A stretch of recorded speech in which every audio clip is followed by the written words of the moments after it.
ನಮಸ್ಕಾರ ವೀಕ್ಷಕರೇ, ನಾನು ಡಾಕ್ಟರ್ ಪತಂಜಲಿ ಶರ್ಮಾ. ನಮಸ್ತೆ, ನಾನು ಡಾಕ್ಟರ್ ಸೌಮ್ಯಶ್ರೀ ಶರ್ಮಾ, ಸಸ್ಯ ಸಂಜೀವಿನಿ ಪಂಚಕರ್ಮ ಆಸ್ಪತ್ರೆ, ಅಶೋಕವನ, ಗೋಕರ್ಣ. ಬ್ರಹ್ಮಶ್ರೀ ದೈವರಾತ ಕಥಾ ಮಾಲಿಕೆಯ 26ನೇ ಅಧ್ಯಾಯಕ್ಕೆ ನಿಮ್ಮೆಲ್ಲರಿಗೂ ಸ್ವಾಗತ, ಸುಸ್ವಾಗತ.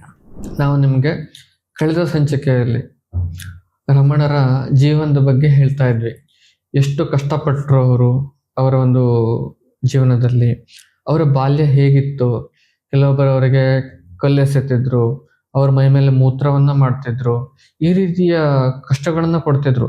ಆದ್ರೆ ಯಾವುದಕ್ಕೂ ಕೂಡ ಅವರು ಜಗ್ಲಿಲ್ಲ, ಯಾವುದಕ್ಕೂ ಕೂಡ ಅವರು ತಲೆ ಕೆಡಿಸ್ಕೊಳ್ಳೇ ಇಲ್ಲ. ಅವರ ಸಾಧನೆ ಕಡೆಗೆ ಅವರು ಗಮನ ಕೊಡ್ತಾ ಹೋದ್ರು. ಆದರೆ ಅವರು ಕೆಲವೊಂದಿಷ್ಟನ್ನ ಅಂದ್ರೆ ಅವರಿಗೆ ಕೂದಲೆಲ್ಲ ಉದ್ದ ಆಗ್ಬಿಟ್ಟಿತ್ತು, ಉಗುರು ಉದ್ದ ಆಗಿತ್ತು. ಇವುಗಳನ್ನೆಲ್ಲ ಕಟ್ ಮಾಡಿ ಅವರಿಗೆ ಸ್ವಲ್ಪ ಕ್ಲೀನ್ ಮಾಡಿಸ್ಬೇಕು ಅಂತ ಊರಿನ ಗಣ್ಯರು ಬಂದು ಅವರಿಗೆ ಆರೈಸ್ಬೇಕಿದ್ರೆ ಅವರು ಹೇಳ್ತಾರೆ, ನನಗಿದ್ ಯಾವುದು ಬೇಡ, ಬೇಕಾಗಿರೋದು ದೇಹದ ಒಳಗಿನ ಶಕ್ತಿಗೆ ಆಹಾರ, ಸ್ವಲ್ಪ ಆಹಾರವೇ ಹೊರತು ಇದ್ಯಾವುದು ಅಲ್ಲ ಅಂತ ಅವರು ಬರೆದಿಡ್ತಾರೆ. ಹಾಗೂ ಅವರ ಮತ್ತೊಬ್ಬ ಅವರ ಭಕ್ತನಾಗಿ ಅವ್ರ ಜೊತೆಗೆ ಇದ್ದು ಅವ್ರ ಬಗ್ಗೆ ತಿಳ್ಕೊಳ್ಬೇಕು ಅಂತ ಇನ್ನೊಬ್ಬ ಬರ್ತಾನೆ. ಅವನು ಉಪವಾಸ ಸತ್ಯಾಗ್ರಹನ ಮಾಡ್ತಾನೆ, ನೀವು ಹೇಳೋಲ್ಲಿವರೆಗೂ ನಾನು ಹೋಗುದಿಲ್ಲ ಅಂತ. ಆವಾಗ ಅವರು ತಮ್ಮ ಹೆಸರನ್ನ ಒಂದು ಗೋಡೆಯ ಮೇಲೆ, ಇದ್ದಿಲಿನ ಮೇಲೆ ಬರೆದಿಡ್ತಾರೆ. ಈಗ ಊರ್ನವ್ರಿಗೆ ಗೊತ್ತಾಗ್ಬಿಟ್ಟಿದೆ, ಇವನ ಊರು, ಇವನ ಹೆಸರು ಗೊತ್ತಾಗಿದೆ. ಹಾಗಿದ್ರೆ ಮುಂದೇನಾಗತ್ತೆ? ಹೌದು, ನಾವು ನೀವು ಅಂದ್ಕೊಂಡಂತೆ ಅವನ ಮನೆಗೆ ವಿಷಯ ತಲುಪಿದೆ. ಹಾಗಿದ್ರೆ ಮುಂದೇನಾಗಬಹುದು? ಮತ್ತೆ ಪುನಃ ಮನೆ ಕರ್ಕೊಂಡು ಹೋಗ್ತಾರಾ ಅಥವಾ ಮನೆಗೆ ಹೋಗದೆ ಇಲ್ಲೇ ಉಳಿತಾರಾ ಅನ್ನೋದನ್ನ ಇಂದಿನ ಸಂಚಿಕೆಯಲ್ಲಿ ನಾವು ತಿಳಿದುಕೊಳ್ಳೋಣ. ಅಂದು ವೆಂಕಟರಮಣನು ಮನೆ ಬಿಟ್ಟು ಹೋದ ನಂತರ ಮನೆಯಲ್ಲಿ ಅಣ್ಣ, ಚಿಕ್ಕಪ್ಪ ಹಾಗೂ ಬಂಧುಗಳು ಆತನನ್ನ ಅನೇಕ ಕಡೆಗಳಲ್ಲಿ ಅರಸಿ ಎಲ್ಲಿಯೂ ಸುಳಿವಿನ ಜಾಡು ಸಿಗದೆ ನಿರಾಶರಾದರು. ಮಗನನ್ನು ಕಳೆದುಕೊಂಡ ಅಳಗಮ್ಮಳ ಶೋಕಕ್ಕೆ ಎಡೆಯೇ ಇರಲಿಲ್ಲ. ಹೀಗಿರುವಾಗ ಚಿಕ್ಕಪ್ಪ ಸುಬ್ಬಯ್ಯರು ನಿಧನರಾದರು. ಆ ವೇಳೆಗೆ ಅವರ ಅಂತ್ಯಕರ್ಮದ ಆಚರಣೆಗೆ ಮಧುರೆಗೆ ಬಂದ ತಿರುಚುಳಿಯ ಯುವಕನೊಬ್ಬರಿಂದ ವೆಂಕಟರಮಣನು ತಿರುವಣ್ಣಾಮಲೆಯಲ್ಲಿ ಇರುವುದಾಗಿ ತಿಳಿಯಿತು. ಆಗ ಚಿಕ್ಕಪ್ಪ ನೆಲ್ಲಿಯಪ್ಪನ್ ಅಲ್ಲಿಗೆ ಬಂದು ಮನೆಗೆ ಬರುವಂತೆ ಪರಿಪರಿಯಾಗಿ ಕೇಳಿಕೊಂಡರು. ಆದರೆ ಯಾವುದಕ್ಕೂ ಮಣಿಯದ ರಮಣರು ತಣ್ಣಗೆ ಅಚಲ ಮೌನಿಯಾಗಿದ್ದರು, ಮಾತೇ ಆಡೋದಿಲ್ಲ ಅವರು. ಇದರಿಂದ ತಾಯಿಯೇ ಅಲ್ಲಿಗೆ ಬಂದು ರಮಣರ ಅವತಾರವನ್ನ ನೋಡಿ ಬಿಕ್ಕಿ ಬಿಕ್ಕಿ ಅತ್ತಳು. ಈ ಸಮಯಕ್ಕೆ ರಮಣರು ಚೂತವನ ತ್ಯಜಿಸಿ ಪವಳಕುಂಡ್ರು ಎಂಬ ಸಣ್ಣ ಗುಡ್ಡದ ಮೇಲಿರುವ ದೇವಾಲಯದಲ್ಲಿ ವಾಸವಾಗಿದ್ದರು. ದೇಹಾಭಿಮಾನ ಶೂನ್ಯನಾಗಿ ಕುಳಿತಿದ್ದ ಮುದ್ದು ಮಗನನ್ನ ಕಂಡ ಆ ತಾಯಿಯ ದುಃಖದ ಕೋಡಿಯ ಕಟ್ಟು ಒಡೆಯಿತು. ಮಗನನ್ನ ತಬ್ಬಿ ಕಣ್ಣೀರುಗರೆಯುತ್ತಾ ರೋಧಿಸತೊಡಗಿದಳು. ನೀನು ಮನೆ ಬಿಟ್ಟು 28 ತಿಂಗಳುಗಳಾಗಿ ಹೋದವು, ಹೇಗಿದ್ದವನು ಹೇಗಾದಿ ಹೋಗಿದೆ ಎಂದು ಹಳಹಳಿಸಿದಳು. ಮನೆಗೆ ಬರುವಂತೆ ಗೋಗರೆದಳು. ಸುತ್ತಮುತ್ತ ಇರುವವರನ್ನೆಲ್ಲ ಅಂಗಲಾಚಿ ಹೇಗಾದರೂ ಮಾಡಿ ನನ್ನ ಮಗನನ್ನ ನನ್ನೊಟ್ಟಿಗೆ ಕಳಿಸಿಕೊಡಿ ಎಂದು ಆಕ್ರಂದಿಸಿದಳು.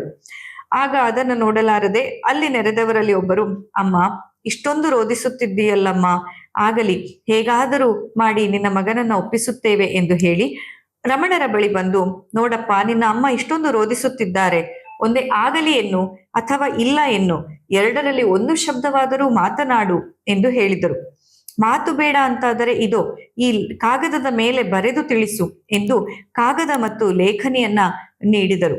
ಆಗಲೂ ಸ್ವಲ್ಪವೂ ಉದ್ವೇಗವಿಲ್ಲದೆ ಬಾಲಕ ರಮಣರು ಹೀಗೆ ಬರೆಯುತ್ತಾರೆ. ಇದು ಇವರ ಪ್ರಥಮ ಸಂದೇಶ. ಈ ನಮ್ಮ ಲೋಕ ಕಲ್ಯಾಣಕ್ಕಾಗಿ ರಮಣರು ಮಾಡಿದಂತಹ ಒಂದು ಮಾರ್ಗದರ್ಶನ ನಿಮ್ಮೆಲ್ಲರಿಗೂ ಗೊತ್ತೇ ಇದೆ. ಮೊಟ್ಟ ಮೊದಲ ಅವರ ಸಂದೇಶ ಹೀಗಿತ್ತು: ಸರ್ವವ್ಯಾಪಿಯಾದ ಸೃಷ್ಟಿಕರ್ತನು ಪ್ರತಿಯೊಬ್ಬನಿಗೂ ಅವನ ಪೂರ್ವ ಕರ್ಮಕ್ಕೆ ಅನುಸಾರವಾಗಿ ಜೀವನದಲ್ಲಿ ತನ್ನ ಪಾತ್ರವನ್ನ ನಿರ್ವಹಿಸುವಂತೆ ಮಾಡುತ್ತಾನೆ. ಏನು ಆಗಬಾರದು ಎಂದು ವಿಧಿ ಇದೆಯೋ ಅದು ಎಷ್ಟೇ ಪ್ರಯತ್ನ ಮಾಡಿದರೂ ಆಗುವುದಿಲ್ಲ. ಯಾವುದು ಆಗಬೇಕೆಂದಿದೆಯೋ ಅದು ಆಗಿಯೇ ತೀರುತ್ತದೆ, ಇದು ನಿಶ್ಚಿತ. ಆದ್ದರಿಂದ ಅತ್ಯುತ್ತಮ ಮಾರ್ಗವೆಂದರೆ ಮೌನವಾಗಿ ಸುಮ್ಮನೆ ಇದ್ದು ಬಿಡುವುದು. ಇದು ಭಗವಾನ್ ರಮಣ ಮಹರ್ಷಿಗಳ ಪ್ರಥಮ ಸಂದೇಶ. ತಿರುವಣ್ಣಾಮಲೈಗೆ ಬಂದ ಮೊದಲ 4 ತಿಂಗಳು ಬಾಲಕ ರಮಣ ಸ್ನಾನವನ್ನು ಮಾಡಿರಲಿಲ್ಲ. ಆ ವೇಳೆಗೆ ದೈವಭಕ್ತ ಪೊನ್ನಸ್ವಾಮಿ ಎಂಬುವರ ಪತ್ನಿ ಅರುಣಾಚಲ ದೇವಸ್ಥಾನದ ಶಿವನ ದರ್ಶನಕ್ಕಾಗಿ ಆಗಾಗ ಬರುತ್ತಿದ್ದಳು. ಆಗೆಲ್ಲ ಸ್ನಾನ ಮಾಡದೆ ಜಡೆಗಟ್ಟಿದ ಕೂದಲಿನೊಂದಿಗೆ ಸರಿಯಾಗಿ ಆಹಾರ ಪೋಷಣೆ ಇಲ್ಲದೆ ಸೊರಗಿದ ಈ ತಪಸ್ವಿ ಬಾಲಕನೋರ್ವನು ಸುಪ್ತ ಸಮಾಧಿಯಲ್ಲಿ ಮುಳುಗಿರುವುದನ್ನು ಕಾಣುತ್ತಿದ್ದಳು. ಅದನ್ನು ನೋಡಿ ಆ ತಾಯಿಯ ಹೃದಯದಲ್ಲಿ ಕರುಣೆ, ಅನುಕಂಪ ಉಕ್ಕಿ ಬರುತ್ತಿತ್ತು. ಅಂತೆಯೇ ಅದೊಂದು ದಿನ ಅವಳು ಸ್ನಾನಕ್ಕೆ ಬೇಕಾದ ಅಂಟುವಾಳ ಪುಡಿ, ನೀರು ಎಲ್ಲವನ್ನ ಅಣಿಗೊಳಿಸಿ ರಮಣರನ್ನ ಅಂಕಣದ ಅಂಚಿಗೆ ಎಳೆದು ತಂದು ಕುಳ್ಳಿರಿಸಿದಳು. ರಮಣನಿಗೆ ಇದು ಅನಿರೀಕ್ಷಿತವಾಗಿತ್ತು. ಅವನು ಪ್ರತಿರೋಧ ಸೂಚಿಸಿದ. ಆದರೆ ಹಠಮಾರಿ ಮೊಂಡು ಹುಡುಗನನ್ನ ತಾಯಿ ಪಳಗಿಸುವಂತೆ ವಾತ್ಸಲ್ಯದಿಂದ ತಲೆ ಮತ್ತು ದೇಹವನ್ನ ಸ್ವಚ್ಛ ಮಾಡಿ ಸ್ನಾನ ಮಾಡಿಸಿದಳು. ಇದೇ ರೀತಿ ಗುರುಮೂರ್ತಂನಲ್ಲಿರುವಾಗ ಇನ್ನೊಬ್ಬ ಸಾಧ್ವಿ ತಾಯಿ ಮೀನಾಕ್ಷಿ ಎನ್ನುವವಳು ಬಾಲಕ ರಮಣನನ್ನ ಸ್ನಾನ ಮಾಡಿಸಿದಳು. ಅನಂತರ ಪಳನಿ ಸ್ವಾಮಿಯವರು ದಿನಾಲೂ ನಿಯಮಿತವಾಗಿ ಸ್ನಾನ ಮಾಡಿಸತೊಡಗಿದರು. ಹೀಗೆ ಎಳೆಯ ವಯಸ್ಸಿನಲ್ಲಿಯೇ ಅಚಲಚಿತ್ತರಾಗಿ ದೃಢ ಸಂಕಲ್ಪದಿಂದ ಯಾವ ಆಮಿಷಗಳಿಗೂ ಒಳಗಾಗದೆ ತನಗೆ ತಾನೇ ಗುರುವಾಗಿ ಮಾರ್ಗದರ್ಶಿಯಾಗಿ ದಿವ್ಯ ತಪಸ್ಸಿನಿಂದ ರಮಣರು ಜ್ಞಾನೋದಯವನ್ನ ಪಡೆದರು. ಆತ್ಮ ಸಾಕ್ಷಾತ್ಕಾರದ ಆನಂದಮಯ ಸ್ಥಿತಿಯನ್ನ ಅನುಭವಿಸಿದರು. ನೋಡಿ, ರಮಣ ಪ್ರಥಮ ಸಂದೇಶ ಏನು ಹೇಳಿ, ನಾವೇನ್ ಮಾಡಬೇಕು ಹೇಳೋದಿರತ್ತೆ ಅದು ಹಾಗೆ ಆಗತ್ತೆ. ಯಾವ್ದು ಆಗಬಾರ್ದು ಹೇಳಿದ್ರೆ ಅದು ಆಗೋದಿಲ್ಲ. ಇವೆಲ್ಲದೂ ಕೂಡ ಆ ದೇವಿ ಸಂಕಲ್ಪ. ಆಗ ಭಗವಂತನ ಆಶೀರ್ವಾದ ಖಂಡಿತ.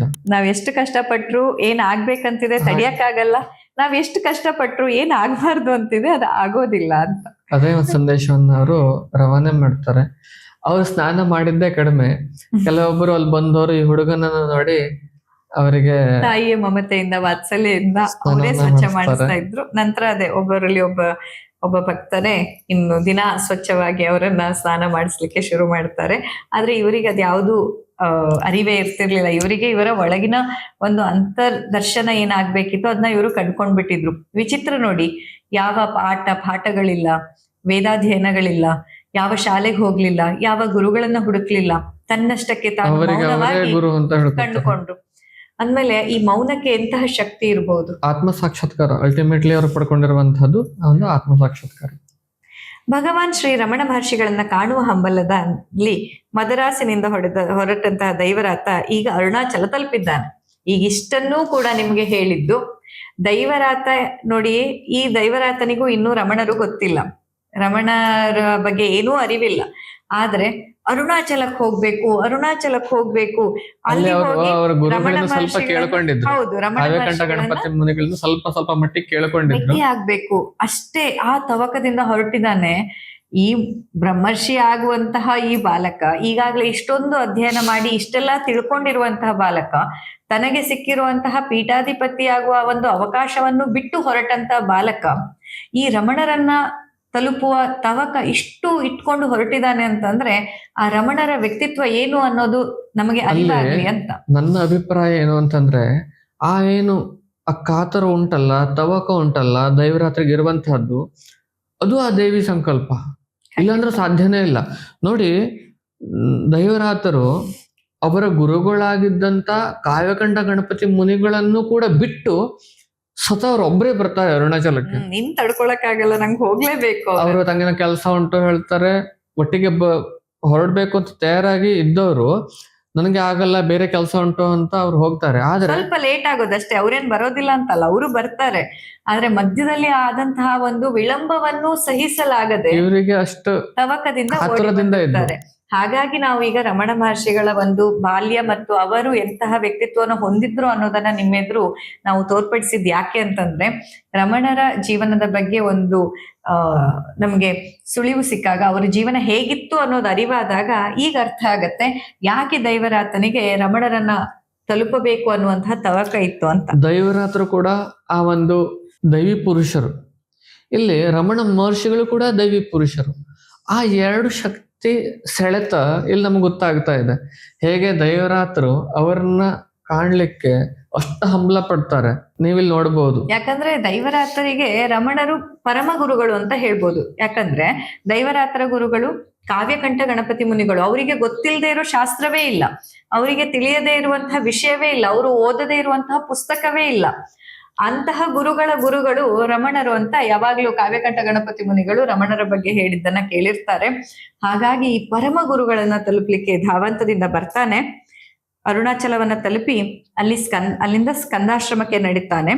ಭಗವಾನ್ ಶ್ರೀ ರಮಣ ಮಹರ್ಷಿಗಳು ಅಲ್ಲಿ ಜಗದಿರುವ ಮರೆತು ನೀರವ ಮುದ್ರೆಯಿಂದ ಶಿಲಾತಲ ಒಂದರ ಮೇಲೆ ಸಹಜ ಸಮಾಧಿಯ ಆನಂದಮಯ ಸ್ಥಿತಿಯಲ್ಲಿ ಲೀನವಾಗಿದ್ದರು. ದಿವ್ಯ ಪ್ರಶಾಂತ ಅರೆದೆರೆದ ಅವರ ಕಂಗಳಲ್ಲಿ ಅವ್ಯಕ್ತ ಕಾಂತಿ ತುಂಬಿತ್ತು. ಅವರ ಈ ದಿವ್ಯ ಸಾಕ್ಷಾತ್ಕಾರದ ಸಹಜ ಸ್ವರೂಪವನ್ನ ಕಂಡಾಗ ದೈವರಾತನು ಪುಲಕಿತನಾಗಿ ತನ್ನೆಲ್ಲ ಮಾರ್ಗಾಯಾಸವನ್ನ ಮರೆತು ಅನಿಮೀಲಿತ ಅವರ ಕರುಣಾಪೂರಿತ ಆರ್ದ್ರ ಭಾವದ ಕಣ್ಣುಗಳನ್ನು ನೋಡುತ್ತಾ ಸಮ್ಮೋಹಿತನಾಗಿ ಕುಳಿತು ಬಿಟ್ಟ. ಅವನ ಅಂತಃಕರಣ ತೆರೆಯಿತು. ರಮಣ ಮಹರ್ಷಿಗಳ ಕಂಗಳಿಂದ ಹೊರಸೂಸಿ ಹರಿಯುತ್ತಿರುವ ಪ್ರಶಾಂತ ದಿವ್ಯ ತೇಜಸ್ಸು ದೈವರಾತನ ಅಂತರಂಗವನ್ನ ಸ್ಪರ್ಶಿಸಿದಾಗ ಅವನಿಗರಿವಿಲ್ಲದೆ ರಮಣ ಮಹರ್ಷಿಗಳ ಸ್ತುತಿಯೊಂದು ಆತನ ಮುಖದಿಂದ ಆವಿರ್ಭವಿಸಿತು. ಇದು ಮೊದಲು ಬಾರಿ ಏನಲ್ಲ, ಈಗಾಗಲೇ ಶಿವರಾತ್ರಿಯಲ್ಲಿ ಹಲವಾರು ಬಾರಿ ದೈವರಾತನ ಬಾಯಿಂದ ಆಶು ಕವಿತೆಯನ್ನ ನಾವೆಲ್ಲರೂ ಕೇಳಿದ್ದೇವೆ. ಈ ವಿಷಯ ನಮ್ಗೆ ಗೊತ್ತು. ಈಗ ರಮಣರನ್ನ ನೋಡ್ತಾ ಇದ್ದಂತೆ ಆತನ ಬಾಯಿಂದ ಈ ಸಾಲುಗಳು ಬರ್ತಾ ಬರುತ್ತೆ. ಶ್ರೀಮತ್ ಪರಾಶರಯೋಯಂ ಪ್ರಮುದಿತವನಃ ಪಾವನಃ ಪಾರ್ವತೀಯಃ ಪ್ರತ್ಯಗ್ದೃಗ್ ದೇವಕಲ್ಪೋ ವಿಗತ ಭವ ಭಯಃ ಸರ್ವದಾ ಸುಪ್ರಸನ್ನಃ ಆತ್ಮನ್ಯೇವ ಪ್ರಲೀನಃ ಸಕಲ ಗುಣಿ ನಿಧಿರ್ ಮೌನ ಮುದ್ರೋಪಪನ್ನೋ ದ್ರಷ್ಟಃ ಸಂತೃಪ್ತ ಚಿತ್ತೋ ರಮಣ ಮುನಿರಹೋ ಸಚ್ಚಿದಾನಂದ ಲೀನಃ. ಎಷ್ಟು ಸುಂದರ ನೋಡಿ, ಇದು ಆಶು ಕವಿತೆ. ಇದನ್ನ ಕೂತ್ಕೊಂಡು ಯೋಚನೆ ಮಾಡಿ ಛಂದಸ್ಸು, ವ್ಯಾಕರಣ, ಪ್ರಾಸಪದವನ್ನ ಲೆಕ್ಕಾಚಾರ ಹಾಕಿ ಬರ್ದಿದ್ದಲ್ಲ. ನೋಡಿದ ತಕ್ಷಣದಲ್ಲಿ ಆ ಬಾಲಕ ದೈವರಾತ ತನ್ನ ಬಾಯಿಯಿಂದ ಹೇಳಿದಂತಹ ಶಬ್ದಗಳು. ಇಲ್ಲೇ ನಾವು ಅರ್ಥಕೊಳ್ಬಹುದು, ಈಗಾಗಲೇ ಅವನ ವೇದಾಧ್ಯಯನವನ್ನ ಮಾಡಿದ್ದಾನೆ, ಭಾಷ್ಯವನ್ನ ಕಲ್ತಿದ್ದಾನೆ, ಜೊತೆಗೆ ಈಗ ಅಷ್ಟೇ ವ್ಯಾಕರಣದ ಅಧ್ಯಯನವೂ ಆಗಿದೆ. ಇದೆಲ್ಲದರ ಜೊತೆಗೆ ಆ ಒಂದು ದೈವಿ ಕರುಣೆ ಆತನ ಮೇಲೆ ಹೇಗಿತ್ತು ಅನ್ನೋದು ಇಲ್ಲಿ ನಾವು ನೋಡ್ತೇವೆ. ಯಂ ದೃಷ್ಟ್ವೈ ವಾವಶಿಷ್ಟಂ ಭವತಿ ಪುನರಹೋ ನೇಹ ಕರ್ತವ್ಯತಾಯಾಂ ಸದ್ಯಶ್ಚಿತ್ತ ಪ್ರಸಾದ ದ್ವಿಗಲತಿ ಮನಸಃ ಸರ್ವ ಸಂಕಲ್ಪ ಜಾಲಂ ವೃತ್ತಿಶ್ಯಾಮ್ಯತ್ಯೇ ನೇಕಾವಿಧಿ ಮನುಜನಿತ ದ್ವೇಷಿಣೋ ವಾ ನಿಷೇಧಾತ್ ಸಂತಂ ಪಾರಾಶರಂ ತಂ ಗುರು ರಮಣಯತಿಂ ಸಂತತಂ ಚಿಂತಯಾಮಿ. ಏನೇಯಂ ಚಿತ್ರಸೃಷ್ಟಿ ಬಹಿರಿವ ಮನಸ ಸ್ವಪ್ನವತ್ ಸಂಪ್ರದೃಷ್ಟ ದೃಷ್ಟಿ ಪ್ರತ್ಯಗತ್ತಾಪಿ ಪ್ರಣತ ಭಯಹರಿ ಸಂವಿವ್ರಷ್ಟ ದಯಾರ್ದ್ರ ಸ್ವಾರ್ಥಾಃ ಸಂಗಸ್ಯ ಹಾನಾತ್ ತದನುಗಧಿಯಃ ಸರ್ವತಃ ಸನ್ನಿರಸ್ತಾಃ ತ್ರಾತಸ್ತೆ ನೇಹ ಮೃತ್ಯೋಃ ರಮಣ ಭಗವತ ಧನ್ಯತಾಂ ಯಾತಿ ಸದ್ಯ. ಹೀಗೆ ಆತ 8 ರಮಣಾಷ್ಟಕ, 8 ಸೊಲ್ಲುಗಳಿರುವಂತಹ ರಮಣಾಷ್ಟಕವನ್ನ ನೋಡ್ತಾ ಇದ್ದಂತೆ ಹೇಳಿಬಿಡ್ತಾನೆ. ಅವರನ್ನ ನೋಡಿ ಆಮೇಲೆ ಕೊನೆಯಲ್ಲಿ ಈ 8 ಸೊಲ್ಲುಗಳಿದ್ದಾವೆ. ನೀವು ಈ ಪುಸ್ತಕವನ್ನ ಪಡೆದು ಇದನ್ನ ಪೂರ್ತಿಯಾಗಿ ಓದ್ಬೋದು. ಆ 8 ಸೊಲ್ಲುಗಳನ್ನ ತಾನಾಗಿ ತಾನು ಬಾಯಿಂದ ಆಶು ಕವಿಯ ತರ ಹೇಳ್ತಾ ಕೊನೆಯಲ್ಲಿ ರಮಣಂ ರಮಣೀಯ ಚಿದ್ವಿಕಾಸಂ ಶರಣಂ ಸಂಸ್ಮರಣೀಯ ಸದ್ವಿಲಾಸಂ ಪರಮಂ ಪರಮಾರ್ಥ ತತ್ವಬೋಧಂ ಕಲೆಯೇ ಕಲ್ಮಶ ಕೀಲನ ಪ್ರಬೋಧಂ ಅಂತ ಹೇಳಿ ಇದನ್ನ ಮುಗಿಸ್ತಾರೆ. ಹೀಗೆ ದಿವ್ಯ ಪ್ರೇರಣೆಯಿಂದ ಪ್ರಕಟವಾದ ಆ 8 ಶ್ಲೋಕಗಳನ್ನ ಒಂದು ಕಾಗದದ ಮೇಲೆ ಕೂಡಲೇ ದೈವರಾತನು ಬರೆದುಕೊಂಡನು. ಈ ಸ್ತುತಿಯು 8 ವಿಭಕ್ತಿಗಳಿಂದ ಯುಕ್ತವಾಗಿರುವ ಕಾರಣ ಇದನ್ನ ಶ್ರೀರಮಣ ವಿಭಕ್ತ್ಯಾಷ್ಟಕ ಎಂದು ಹೆಸರಿಸಿದನು. ದೈವರಾತನ ಇದಕ್ಕೆ ಶ್ರೀರಮಣ ವಿಭಕ್ತ್ಯಾಷ್ಟಕ ಅಂತ ಹೆಸರು ಕೊಡ್ತಾರೆ. ರಮಣರ ಸನ್ನಿಧಿಯಲ್ಲಿ ಆಧ್ಯಾತ್ಮದ ಆ ದಿವ್ಯ ಪರಿಸರದಲ್ಲಿ ದೈವರಾತನು ತನ್ಮಯನಾದನು. ಎಂದೂ ಕಾಣದಿರುವ ಅವಿರ್ವಚನೀಯ ಸಹಜ ಆನಂದವನ್ನ ಆತ ಅನುಭವಿಸಿದನು. ಹೀಗೆ ಈ ಸ್ಥಿತಿಯಲ್ಲಿ ಇರುವಾಗ ಒಂದು ದಿನ ಅವನು ರಮಣ ಮಹರ್ಷಿಗಳಲ್ಲಿ ಕೆಲವು ಪ್ರಶ್ನೆಗಳನ್ನ ಕೇಳಿ ಅವರ ಆತ್ಮಾನುಭವದ ಉತ್ತರವನ್ನ ಪಡೆದು ಸಂಶಯದಿಂದ ಮುಕ್ತನಾದನು. ದೈವರಾತರು ಮತ್ತು ಆಚಾರ್ಯ ರಮಣರ ನಡುವೆ ನಡೆದ ಈ ಸಂವಾದದಲ್ಲಿ ಜೀವನ ಪಾರಮ್ಯದ ತಾತ್ಪರ್ಯವು ಬಹು ಸುಂದರವಾಗಿ ನಿರೂಪಿಸಲ್ಪಟ್ಟಿದೆ. ಇದು ಶ್ರೀ ರಮಣಗೀತೆಯ 3ನೇ ಅಧ್ಯಾಯದಲ್ಲಿ ಹೇಳಲ್ಪಟ್ಟಿದೆ. ರಮಣಗೀತೆಯಲ್ಲಿ ಬ್ರಹ್ಮರ್ಷಿ ದೈವರಾತರಿಗೆ ಹಾಗೂ ರಮಣ ಮಹರ್ಷಿಗಳಿಗೆ ಸಂವಾದ ಆಗತ್ತೆ. ಆ ಸಂವಾದವನ್ನ ರಮಣಗೀತೆಯ 3ನೇ ಅಧ್ಯಾಯದಲ್ಲಿ ಬರುತ್ತೆ. ದೈವರಾತಸ್ಯ ಸಂವಾದಂ ಆಚಾರ್ಯ ರಮಣಸ್ಯ ಚ, ಹೀಗೆ ಅದು ಶುರುವಾಗತ್ತೆ. ದೈವರಾತರಿಗೂ ಮತ್ತು ಆಚಾರ್ಯ ರಮಣರಿಗೂ ನಡೆದ ಈ ಸಂವಾದವನ್ನು ವಿದ್ವಾಂಸರ ಸಂತೋಷಕ್ಕಾಗಿ ಈ 3ನೇ ಅಧ್ಯಾಯದಲ್ಲಿ ತೆರೆಯುತ್ತೇವೆ ಅಂತ ಆ ಅಧ್ಯಾಯ ಶುರುವಾಗತ್ತೆ.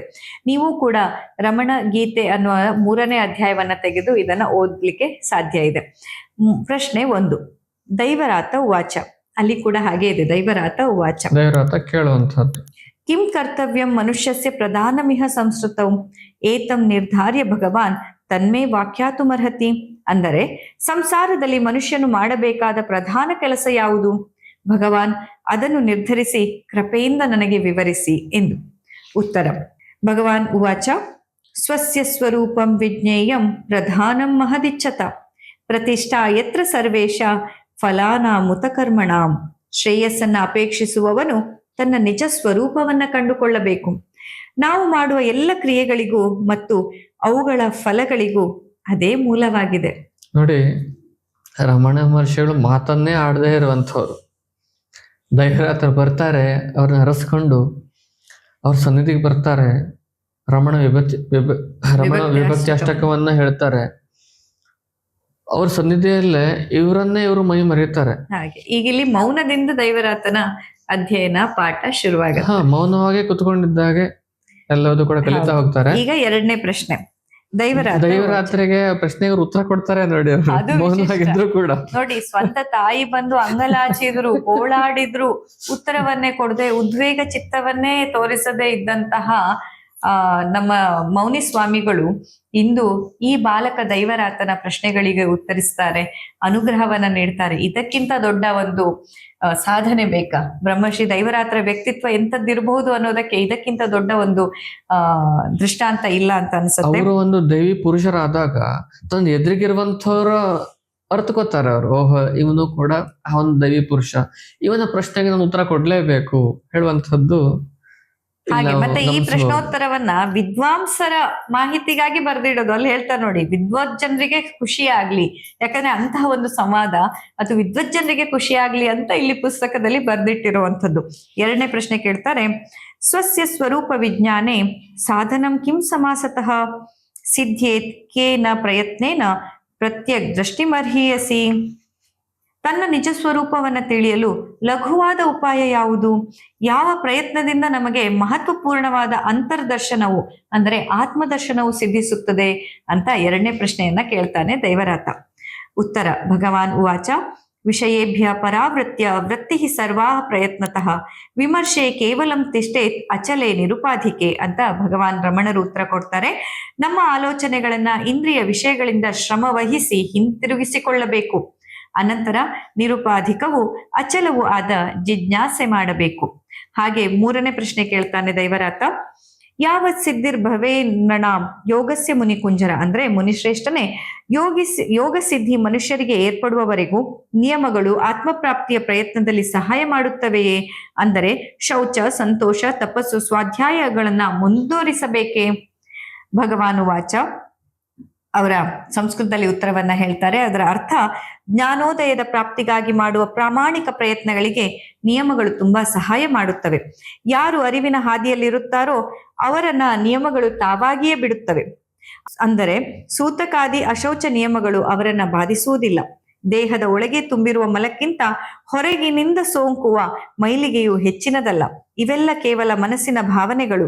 ಎಲ್ಲ ಬಂಧನಗಳನ್ನ ಕಳಚಿ ಆಚೆಗೆ ಹೋದಾಗ ಸಾಧಕನನ್ನ ಯಾವುದೂ ಬಾಧಿಸುವುದಿಲ್ಲ. ಹೀಗೆ ಇನ್ನು ಮುಂದೆ ಇನ್ನಷ್ಟು ರೋಚಕವಾದಂತಹ ವಿಷಯಗಳನ್ನ ಗಮನಿಸಬೇಕು. ಇಲ್ಲ ಹೇಳಿರುವಂತಹದ್ದು ಅವರಲ್ಲಿ ಒಳಗಡೆನೆ ಕಲ್ಮಶಗಳು ತುಂಬಿಕೊಂಡಿದೆ. ಮಲಿನೀಕರಣಾತ್ ಮಲಹ ಅಂತ ಹೇಳಿರುವಂತದ್ದು, ಒಳಗಡೆ ಮಲಗಳು ತುಂಬಿಕೊಂಡಿದೆ. ಅಂತ ಶೋಧನೆ ಮುಖ್ಯ.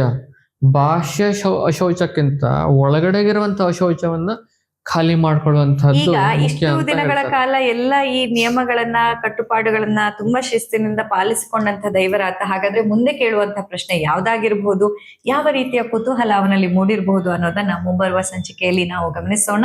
ಇಲ್ಲಿಯ ತನಕ ತಾಳ್ಮೆಯಿಂದ ಆಲಿಸಿದ ತಮ್ಮೆಲ್ಲರಿಗೂ ತುಂಬು ಹೃದಯದ ಧನ್ಯವಾದಗಳು. ಬ್ರಹ್ಮಶ್ರೀ ದೈವರಾತ್ರು ಹಾಗೂ ರಮಣ ಮಹರ್ಷಿಗಳ ಆಶೀರ್ವಾದ ಸದಾ ನಿಮ್ಮ ಮೇಲಿರ್ಲಿ ಅಂತ ಪ್ರಾರ್ಥನೆಯನ್ನ ಮಾಡ್ತಾ ಇವತ್ತಿನ ಈ ಒಂದು ಅಧ್ಯಾಯವನ್ನ ಮುಕ್ತಾಯಗೊಳಿಸ್ತಾ ಇದ್ದೇವೆ. ಎಲ್ಲರಿಗೂ ನಮಸ್ಕಾರಗಳು. ನಮಸ್ತೆ.